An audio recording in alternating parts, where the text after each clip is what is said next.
We are back here for the final episode of Chriddy's Corner. If you didn't know, this was a podcast that went on throughout the year covering your biggest news within Keuka College athletics. My name is Christian Cupello, a senior student athlete who started this podcast this year to try and bring a different way to hear about Keuka College athletics.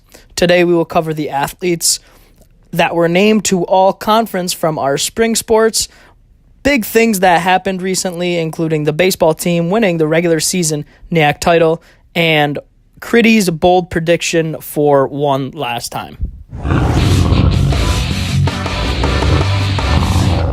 Two big things. The Keuka College baseball team clinched the regular season NEAC title on Sunday, May 5th for just the third time in program history. They clinched the title with a 2-0 win over Cazenovia College. Wyatt Conklin led the way on the mound, pitching through 8 innings, allowing 4 hits and striking out 8 batters. The Wolves have now won 8 straight against the Wildcats. They finished the season with a 25-14 record overall and a 15-3 record in the NEAC. This will be the first time that Keuka College has hosted the NEAC tournament in baseball, and games will start this coming Friday from Cole Field.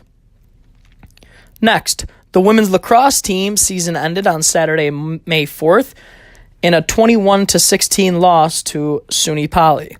The game was pretty close throughout as SUNY Poly got a late goal before the half to extend the lead 12-8. The Wildcats came out on fire starting the second half by going on a 5-1 run through the first 12 minutes of the game, extending their lead to 17-9. Keuka got that lead down to 4 with just 9 minutes to go, but it wasn't enough as the Wildcats prevailed. Kendall Newberger's 5-point game moved to the second most all-time with 239 total points. Brenna Voigt also ended the season with 86 total points, which is 4th most in program history.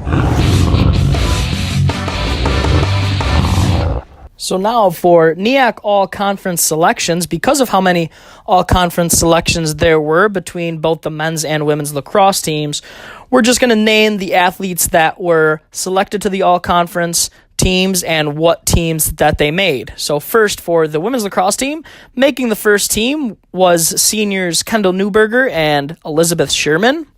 Making the second team was sophomore Brenna Voigt and freshman Sydney Bloom. Rounding out the third team for the women's team was leading goal scorer Madeline Taylor and goalie Janelle Thomas. For the men's team, Cody Nitsky led the way, making first-team all-conference for his second consecutive year. Joining Nitsky on first team was Harold Pallone, which was also his second time making first team as well. Marco Carney and Casey Galena also made first-team all-NEAC for the first time in their careers. Making the second team all-conference was freshman Connor Cup and goalie Nikolai Bujanowski. Cup was also named Rookie of the Year in the NEAC. Rounding out all-conference on the third team was Chris Belenka and Ryan Bates. Congrats to all the all-conference selections on both the men's and women's lacrosse teams, and congrats to both teams on really outstanding seasons.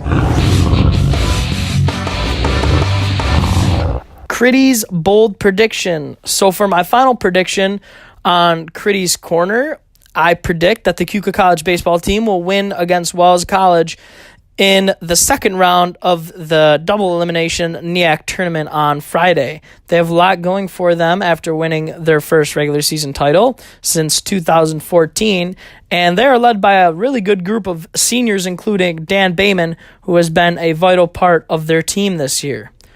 Thanks to everyone who has listened to Chriddy's Corner this year. Next year, the podcast will be taken over by Gabe Johnson, who will be a sophomore and a communications student. I also want to thank Anid Bryant and Jimmy Habecker, who really let me do my own thing with the podcast this year. Thanks.